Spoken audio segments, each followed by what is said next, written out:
+2 விடைத்தாள் திருத்தும் பணி டிஜிட்டல் மயமாக மாற உள்ளது. கல்வித்துறையில் மிகப்பெரிய டிஜிட்டல் புரட்சியாக இது பார்க்கப்படுகிறது. ஆனால் 10ஆம் வகுப்புகளுக்கு பழைய முறையே தொடரும் என்று சிபிஎஸ்இ அறிவித்துள்ளது. மத்திய இடைநிலை கல்வி வாரியமான சிபிஎஸ்இ விடைத்தாள்களை திருத்துவதற்கு ஆன்ஸ்கிரீன் மார்க்கிங் எனும் புதிய டிஜிட்டல் முறையை அறிமுகப்படுத்தி உள்ளது.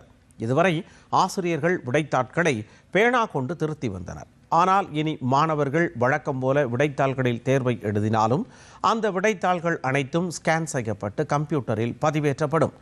ஆசிரியர்கள் அதற்காக வடிவமைக்கப்பட்ட பிரத்யேக மென்பொருள் மூலம் கம்ப்யூட்டர் திரையில் விடைத்தாள்களை பார்த்து திருத்தி மதிப்பெண்களை வழங்குவார்கள்.